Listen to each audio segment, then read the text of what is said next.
हम लोग सीख रहे हैं सिंपल सेंटेंसेस और ये है प्रेजेंट का पार्ट 2 यानी कैटेगरी 2 है सिंपल सेंटेंस का। अगर आप लोग नहीं जानते हैं कि सिंपल सेंटेंस क्या होता है तो इस वीडियो को शुरू से अंत तक देखें और यहाँ पे कॉर्नर में आपको हम ऐड कर देंगे पहले का जो भी वीडियो है और आप लाइन बाय लाइन देखिएगा। मैं विश्वास के साथ कह सकता हूं कि आप बेहतर अंग्रेजी बोल पाएंगे। तो अगर आप इस चैनल पे नया है तो इस चैनल को सब्सक्राइब करके बेल आइकन की घंटी को दबा लें। चलिए शुरू से शुरू करते हैं। देखिए सिंपल सेंटेंस होता क्या है, पहले बतलाए थे कि ऐसा सेंटेंस जिसमें कोई काम ना हो, जैसे मैं खुश हूं, मैं एक डॉक्टर हूं, आप अच्छे हैं, वे लोग अच्छे हैं, तो इसमें कोई काम नहीं होता है, यही होता है सिंपल सेंटेंस। लेकिन प्रेजेंट टाइम में ये 3 कैटेगरी होता है। सिंपल सेंटेंस का 3 कैटेगरी होता है। आप लोगों को पहला कैटेगरी हम पढ़ा चुके हैं और ये है दूसरा। और दूसरा कैटेगरी में जैसे कि आप लोग देख सकते हैं सिंपल सेंटेंस प्रेजेंट कैटेगरी 2 है और इसका पहचान क्या है कि आया होगा हिंदी वाक्य में, आया होगा आपका पास है। जैसे राम के पास एक कार है, आपके पास एक घर है, आपके पास 10 रुपये है। इसी तरीके से मैं है, यानी इस मार्कर में इंक है, मोबाइल में 2 सिम है, इस तरीके से आया होगा। नदी में 10 मछलियां है, इसी तरीके से भाई है, बहन है, इस तरीके से कह सकते हैं। आपके 2 भाई हैं, उसके 10 बहनें हैं, उसके 2 पुत्र हैं, उसकी 10 लड़कियां हैं, इस तरीके से आया होगा सेंटेंस। तो समझ जाएंगे यह है आपका सिंपल सेंटेंस प्रेजेंट का कैटेगरी नंबर 2। अब इसको बनाने का नियम क्या होता है, देखिए सबसे पहले सब्जेक्ट। सब्जेक्ट का मतलब होता है क्या चीज, जिसके पास बतलाना हो कि किसके पास कोई चीज है, उसका अंग्रेजी। आइए देखिए अगर सिंगुलर होगा, सब्जेक्ट सिंगुलर, सिंगुलर का मतलब क्या, एक का बोध कराए। जैसे राम एक हुआ, रानी एक हुई, ही एक हुआ, सी एक हुआ, दिस एक हुआ, दैट एक हुआ, तो ये एक के लिए आता है। अगर सिंगुलर सब्जेक्ट रहे सिंगुलर तो उसके साथ हैज लगाएंगे, अगर प्लूरल सब्जेक्ट रहे तो हैव लगाएंगे। याद रखिएगा आई आप बोलते हैं ना आई यानी मैं, तो आप सिंगुलर होते हुए भी इसके साथ हैव लगाइएगा, ठीक है। और उसके बाद ऑब्जेक्ट, ऑब्जेक्ट का मतलब क्या, एक है तो और उसके बाद कोई चीज। सब प्रैक्टिस करेंगे, समझ में आ जाएगा उदाहरण के साथ। देखिए अब निगेटिव बनाने के लिए negative, N for negative sentence, जैसे मेरे पास नहीं है, नहीं है जब कहना हो नहीं है तो सबसे पहले सब्जेक्ट, सब्जेक्ट। अगर सब्जेक्ट सिंगुलर हो तो डज नॉट हैव, अगर सब्जेक्ट प्लूरल हो तो डू नॉट हैव, और उसके बाद ऑब्जेक्ट। आइए देखिए इंट्रोगेटिव सेंटेंस बनाना हो, इंट्रोगेटिव जैसे क्या आपके पास है, ये ऐसा क्वेश्चन किया गया हो, क्या से क्वेश्चन किया गया हो, क्या आपके पास 2 कलम है, क्या आप लोग 4 भाई बहन है, इस तरीके से क्या सेंटेंस जिसका हम लोग यस नो में आंसर कर सकते हैं। जैसे क्या आपके पास पानी है तो है तो यस, नहीं है तो नो, जिसका हम लोग यस नो में क्या यस नो में आंसर कर सकते हैं, ऐसा सेंटेंस है। क्या से शुरू हो तो समझ जाना इंट्रोगेटिव सेंटेंस है। अगर सब्जेक्ट यहाँ आने वाला प्लूरल होगा तो हम डू लगाएंगे, अगर सिंगुलर होगा तो डज लगाएंगे, तब सब्जेक्ट और उसके बाद हैव लगेगा। याद रखिएगा सब्जेक्ट सिंगुलर हो चाहे प्लूरल हो, सिंगुलर होगा तो डज यहाँ लगेगा, और प्लूरल अगर सब्जेक्ट होगा तो डू, लेकिन यहाँ पे हैव ही लगेगा, कभी भी हैव ही लगेगा, हैज नहीं। और यहाँ पे ऑब्जेक्ट और लास्ट में क्वेश्चन मार्क। आगे एग्जांपल से सब कुछ आप लोगों को प्रैक्टिस करेंगे, आप लोग आराम से अंग्रेजी बोलेंगे। ये देखिए अगर ये देखिए इंट्रोगेटिव और निगेटिव सेंटेंस हो, जैसे क्या आपके पास 2 कलम नहीं है, इस तरीके से क्या से शुरू हो और नहीं भी आ जाए तो याद रखिएगा सबसे पहले डू डज, सब्जेक्ट के अनुसार सिंगुलर सब्जेक्ट तो डज अतः सिंगुलर सब्जेक्ट, अगर प्लूरल सब्जेक्ट है तो डू अतः सब्जेक्ट, और उसके बाद नॉट, 3 और पे नॉट, 3 और पे एक ये तब सब्जेक्ट तब 3 और पे नॉट, और उसके बाद हैव लाएगा, सब्जेक्ट कुछ भी हो सिंगुलर चाहे प्लूरल हैव, और उसके बाद ऑब्जेक्ट और लास्ट में क्वेश्चन मार्क। आइए देखिए अगर डबल इंट्रोगेटिव सेंटेंस आ जाए, यानी सेंटेंस में ऐसा आ जाए कब, कहां, कैसे, क्यों, ये सब आ जाए तो सबसे पहले उसका अंग्रेजी लिखा जाता है। इसको बोला जाता है WH फैमिली, यानी WH फैमिली का अंग्रेजी लिखेंगे और तब जाकर के ये जो सीधा सा है ना इसी को उतार देंगे। यानी ये देखिए डू डज, सब्जेक्ट का सब्जेक्ट, हैव का हैव, आइए देखिए object question mark, object question mark. आइए देखिए अगर इसमें भी डबल इंट्रोगेटिव होते हुए भी नेगेटिव आ जाए, जैसे आप लोग क्यों 4 भाई बहन नहीं है, तो इस तरीके से सेंटेंस आ जाए तो याद रखिएगा ये सेम जो ये देख रहा है ना यही लगेगा, यही वाला, लेकिन सबसे पहले WH फैमिली और उसके बाद ये जो सेम देख रहा है ना यही उतर जाएगा। सब प्रैक्टिस सेंटेंस लेंगे ना आराम से आप बनाएंगे, टेंशन मत लीजिए। याद रखिएगा जैसे कि हम यहाँ पे थोड़ा सा समझिए, जब भी हैज की बात हो तो हैज वाला सेंटेंस जब निगेटिव करना हो तो इस तरीके से निगेटिव होता है, does not have, does not have, यानी ये देखिए ये हैज जो है ना ये डज नॉट और उसके बाद हैव लग जाता है। ये कब होगा, ये कब होगा, हैज किसके साथ लगता है, तो थर्ड पर्सन के साथ। थर्ड पर्सन का मतलब हुआ ही, सी, इट, दिस, दैट, कोई एक नाम हो, सिंगुलर नाम हो तो उसके साथ लगाएंगे हम हैज, निगेटिव रहेगा तो डज नॉट हैव। आइए देखिए बाकी कोई भी सब्जेक्ट हो, यानी रेस्ट ऑफ ऑल का मतलब क्या है, रेस्ट ऑल सब्जेक्ट का मतलब बाकी कोई भी सब्जेक्ट हो तो उसके साथ हम लोग क्या लगाएंगे, जब हैव को निगेटिव बनाएंगे तो डू नॉट हैव लगाएंगे, डू नॉट और उसके बाद हैव। सब प्रैक्टिस है, हम बोले ना उदाहरण लेंगे सब कुछ समझ में आएगा। आप लोग ना प्रैक्टिस करेंगे तब जाकर के इंग्लिश बेहतर तरीके से बना पाएंगे। देखिए एक उदाहरण यहाँ पे है, राम के पास एक कलम है। जब भी ये बतलाना हो कि कोई चीज किसी के पास है, इसी तरीके से बनाएंगे। सबसे पहले देखिए ये अफर्मेटिव सेंटेंस है, यानी इसमें है बतलाया गया है कि कोई चीज इसके पास है, तो ये बनाएंगे राम के पास एक कलम है। तो ये देखिए राम का अंग्रेजी क्या हुआ, राम। बनाना सीखिए, ये सब्जेक्ट है राम। अब इसमें से हैज लाएगा कि हैव लाएगा, तो ये देखिए एक है, एक राम एक ही आदमी है ना, तो राम के अनुसार, राम सब्जेक्ट के अनुसार हैव या हैज लगता है, तो राम एक आदमी है तो इसके साथ लगाएंगे हैज।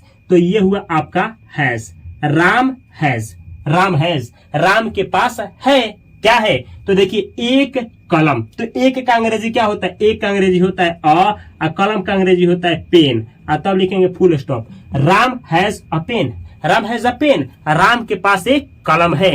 इस तरीके से इसका निगेटिव बनाना है, निगेटिव, राम के पास एक कलम नहीं है। तो याद रखिएगा, ये देखिए राम का राम, राम का राम। अब देखिए इसका निगेटिव बनाने के लिए आपको बतलाया है ना, हैज वाले का निगेटिव बनाने के लिए डज नॉट तब हैव लगता है, डज नॉट, पहले डज नॉट, तो यहां लिखेंगे डज, डज, और उसके बाद लिखेंगे नॉट, और उसके बाद याद रखना है हैव। ये देखिए हैज जो है ना ये आपका हैव में बदल गया। क्यों बदल गया, कि देखिए ये जो है राम के साथ लग गया डज, डज लग गया डज। अब आगे बतलाएंगे ऐसा क्यों होता है, ठीक है। तो राम डज नॉट हैव, और उसके बाद ये जैसा है ना अ पेन, तो अ और उसके बाद पेन, अब फुल स्टॉप। तो अंग्रेजी हुआ Ram does not have a pen, Ram does not have a pen, Ram के पास एक कलम नहीं है। इस तरीके से ये देखिए इंट्रोगेटिव जब बनाना हो, इंट्रोगेटिव जब बनाना हो तो क्या करिएगा कि ये देखिए इंट्रोगेटिव वाले के लिए जो आप देख रहे हैं ना, यहाँ देखिए डू डज, डू हो गया, डू हो गया, डस हो गया, इसी को पहले लाना होता है। यहाँ देखिए जो आप देख रहे हैं डू डस, इसी को पहले ला दीजिए, डू डस को पहले लाइए। तो ये डज लगा है ना, तो हम पहले लिखेंगे डज, पहले लिखेंगे डज, उसके बाद लिखेंगे राम, राम। आइए देखिए नॉट हटा दीजिए, हैव का हैव, हैव का हैव, अ का अ, पेन का पेन। ये क्वेश्चन किया गया है तो ये क्वेश्चन मार्क। ये देखिए does Ram have a pen, क्या राम के पास एक कलम है, does Ram have a pen, क्या राम के पास एक कलम है। इसी तरीके से इंट्रोगेटिव निगेटिव बनाना है, क्या राम के पास एक कलम नहीं है, नहीं, तो क्या करेंगे आप ऐसे समय में, देखिए कौन सा स्ट्रक्चर, यहाँ देखिए ये वाला, ये तो इसमें किस ना 1 2 3, 3 और पे नोट लगेंगे, 3 और पे नोट कहाँ लगेगा, ये देखिए डज का डज, डज का डज, ये राम का राम, और तीसरा नंबर ये रहा नॉट, नॉट हैव के पहले, ये देखिए हैव के पहले, तो ये देखिए हैव के पहले नॉट, और उसके बाद हैव का हैव, हैव का हैव, अ का अ, पेन का पेन, लास्ट में क्वेश्चन मार्क। अंग्रेजी क्या हुआ, does Ram not have a pen, does Ram not have a pen, क्या राम के पास एक कलम नहीं है। इस तरीके से अब देखिए अब हम बनाना है WH फैमिली वाला सेंटेंस, यानी डबल इंट्रोगेटिव सेंटेंस। अब कब कैसे कहा क्यों वाला बनाना है सेंटेंस, तो हम ये इस तरीके से कहा जाए, राम के पास कैसे एक कलम है, राम के पास कैसे एक कलम है। तो कैसे अंग्रेजी इसका बनेगा, देखिए इस तरीके से। कैसे का अंग्रेजी क्या होता है, हाउ, हाउ, तो हाउ सबसे पहले हम क्या लिखेंगे, देखिए ये है डी, सबसे पहले हाउ का अंग्रेजी, सबसे पहले लिखे हाउ, और उसके बाद ये डज का डज, डज का डज, राम के अनुसार राम, राम, और उसके बाद have, a pen, pen, last में क्वेश्चन मार्क। ये लिखा गया है how does Ram have a pen, क्या राम के पास कैसे एक कलम है। देखिए इस स्ट्रक्चर का फ्लो किया गया है। ये देखिए सबसे पहले WH फैमिली, उसके बाद डू डज सब्जेक्ट के अनुसार, तो डू डज सब्जेक्ट के अनुसार, और ये जैसा है वैसे ही। तो how does Ram have a pen, क्या राम के पास कैसे एक कलम है, राम के पास कैसे एक कलम है। इसी तरीके से कहना हो कि राम के पास कैसे एक कलम नहीं है, तो नहीं है तो हम क्या बनाएंगे, सबसे पहले हाउ, और उसके बाद डस डस, ये राम का राम। इस सिचुएशन में नॉट 4 नॉट पे जाता है। याद रखिएगा, जब डी आई वाला सेंटेंस हो, डबल इंट्रोगेटिव सेंटेंस हो, अब ये डी आई क्या लिखे हैं, पहला पार्ट जब देखेंगे समझ में आ जाएगा। D I double interrogative sentence हो और नेगेटिव सेंटेंस हो तो 4 नॉट पे नॉट लगता है, 1 2 3 4। और उसके बाद जैसा है हैव का हैव, हैव का हैव, अ का अ, पेन का पेन, और लास्ट में क्वेश्चन मार्क देना नहीं भूलना है। अंग्रेजी हुआ how does Ram not have a pen, how does Ram not have a pen, Ram के पास कैसे एक कलम नहीं है। इस तरीके से इसका अंग्रेजी हुआ। लेकिन ये तो हम देखिए, ये सारा चीज जो है ना प्रैक्टिस का है। आप एक सेंटेंस लेंगे, बहुत प्रैक्टिस करेंगे, एक सेंटेंस लेंगे, बहुत प्रैक्टिस करेंगे और बोलेंगे, ऐसे बोलेंगे जैसे राम के पास एक कलम है, राम हैज अ पेन। उसके बाद नेगेटिव बनाएंगे, Ram does not have a pen. उसके बाद interrogative, does Ram have a pen. उसके बाद interrogative negative, does Ram not have a pen. उसके बाद D I sentence, D I का double interrogative sentence, how does Ram have a pen. उसके बाद डी आई यानी डबल इंट्रोगेटिव नेगेटिव सेंटेंस बनाएंगे। ये देखिए कैसे बनाएंगे, how does Ram not have a pen. इस तरीके से आप लोग देखिए प्रैक्टिस करेंगे। चलिए कुछ और भी सेंटेंस का प्रैक्टिस किया जाए।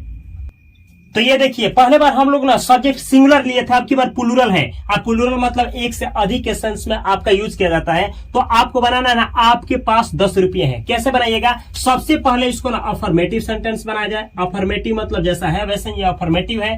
तो इसको बनाने के लिए देखिए, सबसे पहले सब्जेक्ट क्या है, आपके, तो अंग्रेजी लिखेंगे यू, यू। अब ये प्लूरल होता है तो इसके अनुसार क्या लाएगा, यहां लाएगा have, you have, you have. आपके पास है, क्या है भाई, 10 रुपया। तो 10 रुपया को हम लोग क्या लिखेंगे, अंग्रेजी में लिखा जाएगा 10 रुपीज, 10 रुपीज। तो ये हुआ 10 रुपीज। यू हैव 10 रुपीज, आपके पास 10 रुपया है। इस तरीके से अगर इसका नेगेटिव आपसे पूछा जाए, नेगेटिव, तो क्या होगा, कमेंट बॉक्स में कमेंट करिए। देखिए बना रहे हैं, सबसे पहले क्या लगाएंगे, यू का यू। उसके बाद हम बतलाया ना हैव का नेगेटिव, जो हैव वाला है तो डू नॉट हैव, तो यहां लिखेंगे डू, डू। उसके बाद नॉट, और उसके बाद हैव। ये जैसा है बाकी सब ऐसे ही उतरेगा, 10 का 10 और रुपीज का रुपीज, 10 का 10 और रुपीज का रुपीज। तो अंग्रेजी हुआ you do not have 10 rupees.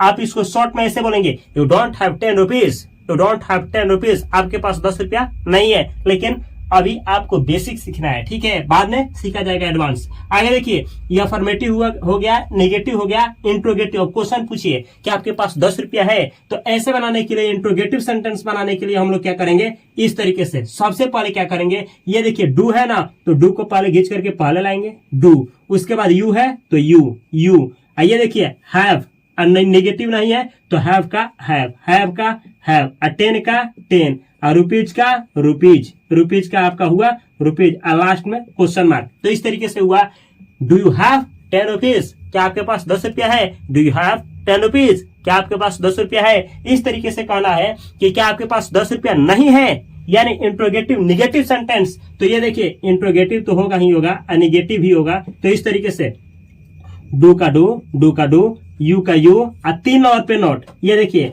Not, और उसके बाद ये देखिए हैव का हैव, हैव का हैव, 10 का 10 और रुपीज का रुपीज, रुपीज का रुपीज, और लास्ट में क्वेश्चन मार्क। अंग्रेजी हुआ डू यू हैव, अंग्रेजी हुआ do not have 10 rupees, do not have 10 rupees, क्या आपके पास 10 रुपया नहीं है, डू नॉट हैव 10 रुपीज, क्या आपके पास 10 रुपया नहीं है। अब देखिए, अब बनाया जाएगा डी आई, सॉरी यहाँ देखिए डी आई, ये डी आई एन होगा, डी आई। डी आई का मतलब डबल इंट्रोगेटिव सेंटेंस, ऐसा सेंटेंस जिसमें कब कहाँ कैसे ये सब आए, WH फैमिली वाला वर्ड आए तो उसको D I sentence, double interrogative sentence कहते हैं। ये देखिए, अब कहना है ना कि आपके पास 10 रुपये क्यों है, क्यों है, आपके पास 10 रुपये क्यों है। तो इसका अंग्रेजी क्या होगा, सबसे पहले ये देखिए डी आई सेंटेंस है तो हम लिखेंगे डी आई, क्यों है, क्यों। अब देखिए क्यों का अंग्रेजी सबसे पहले, तो क्यों का अंग्रेजी वाई होता है। सबसे पहले देखिए WH फैमिली वाई, आपके पास 10 रुपये क्यों है। अब वाई लग गया, आप देखिए वाई लग गया। अब डू डज में से कौन लाएगा, तो डू, डू, ये देखिए लग गया डू। उसके बाद सब्जेक्ट, सब्जेक्ट आपका यू है तो यू, यू, यू। आप देखिए आज जैसा है वैसे, तो ये जैसा है वैसे ही लिख लीजिए, आपका जैसा है वैसे ही इसको लिख लीजिए, जैसा है वैसे लिखिए। अब आपका अंग्रेजी बन करके तैयार हो गया। अंग्रेजी क्या बना है, ये question mark. Why do you have 10 rupees, आपके पास 10 रुपया क्यों है? Why do you have 10 rupees, आपके पास 10 रुपया क्यों है? इसी तरीके से अगर कहना हो आपके पास 10 रुपया क्यों नहीं है, तो ऐसा अंग्रेजी बनाएंगे। ये देखिए DIN, double interrogative negative sentence हो गया। अब ऐसे सेंटेंस में हम ऐसे सेंटेंस DIN आ जाए, डबल इंट्रोगेटिव नेगेटिव सेंटेंस आ जाए, तो 4 नॉट पे नॉट लगता है। ये देखिए वाई का वाई, ये देखिए वाई का वाई, आपका वाई का वाई, डू यू, ये देखिए 4 नॉट पे नॉट हो गया, नॉट, ये हैव हो गया आपका हैव, 10 का 10 और रुपीज का रुपीज हो गया। और देखिए लास्ट में क्वेश्चन मार्क। अब कैसे पढ़ेंगे? Why do you not have 10 rupees, why do you not have 10 rupees, आपके पास 10 रुपया क्यों नहीं है? इस तरीके से ना सेंटेंस बनाया जाता है। पिछले हम लोग पीछे क्या देखें, उदाहरण देखें कि सब्जेक्ट जब सिंगुलर हो तो किस तरीके से बदलेंगे, अब प्लूरल हो तो किस तरीके से बदलेंगे। एक एक सेंटेंस लेकर क्या भी प्रैक्टिस इसी तरीके से करेंगे। यू हैव 10 रुपीज, आपके पास 10 रुपया है। You do not have 10 rupees, आपके पास 10 रुपया नहीं है। डू यू हैव 10 रुपीज, क्या आपके पास 10 रुपया है? Do you not have 10 rupees, आपके पास क्या आपके पास 10 रुपया नहीं है। Why do you have 10 rupees, आपके पास 10 रुपया क्यों है? Why do you not have 10 rupees, आपके पास 10 रुपया क्यों नहीं है। इस तरीके से ना बहुत सारे सेंटेंस आप लोग प्रैक्टिस करेंगे। चलिए और मेनी सेंटेंस को इस पे क्या किया जाए, प्रैक्टिस किया जाए। तो देखिए यहाँ पे कुछ सेंटेंस लिया गया है, एक एक करके बनाया जाए। जैसे देखिए क्या सेंटेंस है आपका, मेरा भाई के पास 2 कारें हैं। मेरा जो भाई है ना उसके पास 2 कारें हैं। तो बनाइए, सबसे पहले सब्जेक्ट है आपका मेरा भाई, तो इंग्लिश क्या लिखेंगे? My brother. अब देखिए माई ब्रदर हो गया, तो इसके अनुसार लगाएंगे क्या चीज, हैज या हैव। तो माई ब्रदर मतलब एक भाई, मेरा भाई एक भाई, तो इसके अनुसार लगेगा क्या चीज, हैज। तो आपका हुआ अंग्रेजी माई ब्रदर हैज, मेरा भाई के पास है क्या है भाई, तो 2 कार। तो 2 कार अंग्रेजी क्या होगा, 2 का 2, आकार का कार्स लगाएंगे क्योंकि 1 से अधिक है। तो हुआ अंग्रेजी हुआ माई ब्रदर हैज 2 कार्स, मेरे भाई के पास 2 कारें हैं। अगर कहना हो मेरे भाई के पास 2 कारें नहीं है, तो अंग्रेजी क्या होगा, my brother does not have 2 cars, क्या मेरे भाई के पास 2 कारें हैं। तो does my brother have 2 cars, क्या मेरे भाई के पास 2 कारें नहीं है। Does my brother not have 2 cars, क्या मेरे भाई के पास 2 कारें नहीं है। इस तरीके से देखिए प्रैक्टिस जब तक ना 1 2 3 4 5 6 ये 6 स्ट्रक्चर है, 6 स्ट्रक्चर पे इतना प्रैक्टिस करिए कि आपको डाउट ही नहीं बचे और ऑटोमेटिक आपके ना जुबान से अंग्रेजी फ्लो होने लगे। देखिए अगला सेंटेंस है, आपके कितने भाई बहन है, आपके कितने भाई बहन है। तो देखिए कितना कितनी का अंग्रेजी क्या होता है, how many, how much. How much का मतलब क्या होता है, अनकाउंटेबल, जैसे पानी के साथ how much water, how much milk, और जो गिना है हाउ मेनी। अभी आता है, इसमें आता है यानी DI वाले सेंटेंस में, डबल इंट्रोगेटिव सेंटेंस में, आपके कितने भाई बहन हैं। तो देखिए सबसे पहले आपके कितने भाई बहन हैं, तो कितना कितनी का, हाउ मेनी, हाउ मच, गिन सकते हैं तो हाउ मेनी। तो देखिए ऐसे लिखा जाएगा हाउ मेनी, हाउ मेनी, कितना कितनी। और देखिए आपके कितने भाई बहन है, तो भाई बहन का अंग्रेजी होता है सिबलिंग्स। ये देखिए हाउ मेनी सिबलिंग्स। ये देखिए आपका ये क्या था, डी यानी WH फैमिली लिखा गया, हाउ मेनी सिबलिंग्स। आपके अनुसार क्या लगेगा, डू, तो ये लगेगा डू। यू का यू, और उसके बाद देखिए यहाँ आगे अब हैव का हैव, लास्ट में फुल मार्क्स, यानी sorry question marks. How many siblings do you have, आपके कितने भाई बहन हैं। इसी तरीके से अगला है, क्या इस मार्कर में स्याही है, तो देखिए ये है आपका इंट्रोगेटिव सेंटेंस। क्या से शुरुआत हुआ है, तो सबसे पहले हम लोग डू डज और उसके बाद सब्जेक्ट, उसके बाद हम लोग इस तरीके से बनाएंगे। तो देखिए क्या इस मार्कर में स्याही है, इस मार्कर, एक मार्कर है तो हम लगाएंगे डज, ये है आपका डज। दिस मार्कर, क्या इस मार्कर में स्याही है, डज दिस मार्कर, और तब क्या लगाएंगे, हैव, एक मार्कर है ना तो हैव, और उसके बाद इंक का लास्ट में क्वेश्चन मार्क। अंग्रेजी हुआ does this marker have ink, क्या इस मार्कर में स्याही है। इस तरीके से अंग्रेजी बनाया जाता है। अगला सेंटेंस है, इस मोबाइल में 10 गाने हैं। देखिए माने कि अगर ये मोबाइल है, हमें कहना है कि इस मोबाइल में कितने 10 गाने हैं, तो कैसे बनाइएगा, इस मोबाइल तो अंग्रेजी लिखेंगे this mobile, this mobile, this mobile, this mobile.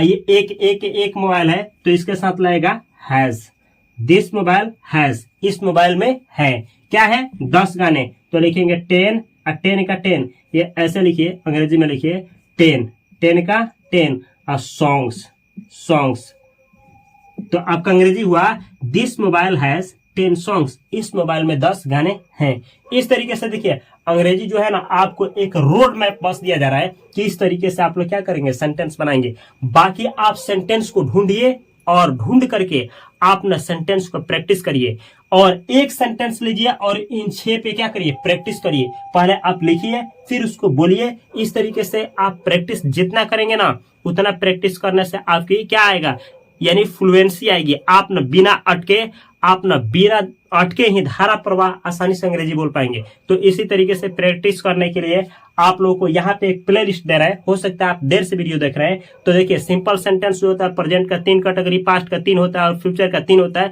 सब कुछ आप लोगों को पढ़ा दिया गया है। बस यहाँ पे है सिंपल सेंटेंस का कैटेगरी, बेसिक से लेकर के एडवांस तक, उस पूरे कैटेगरी को कॉपी कलम के साथ देखिए और डेली प्रैक्टिस करिए। अगर आप लोग इस चैनल पे नए हैं तो इस चैनल को सब्सक्राइब करके बेल आइकन की घंटी को दबा लीजिए। फेसबुक, इंस्टाग्राम, हर एक जगह पे इंग्लिश बाय उपेंद्र सर के चैनल को अवश्य सब्सक्राइब करिए। अगर 10th क्लास में आप लोग बिहार बोर्ड का तैयारी करना चाहते हैं तो यहाँ पे है fast coaching centre by Upendra sir का चैनल, इस चैनल को भी सब्सक्राइब करके बेल आइकन की घंटी को दबा लीजिए। अगर म्यूचुअल फंड, स्टॉक मार्केट की जानकारी लेना चाहते हैं तो यहाँ पे एक चैनल है फास्ट फाइनेंशियल एजुकेशन चैनल, इस चैनल को भी सब्सक्राइब करके बेल आइकन की घंटी को दबा लीजिए और मुझसे जुड़े रहिए। मैं मिलता हूँ अगली वीडियो में बेहतर कंटेंट के साथ, तब तक के लिए आप सभी को तहे दिल से नमस्कार। लेकिन याद रखिए अगले वीडियो में हम लोग प्रेजेंट का कैटेगरी नंबर 3 को देखने वाले हैं।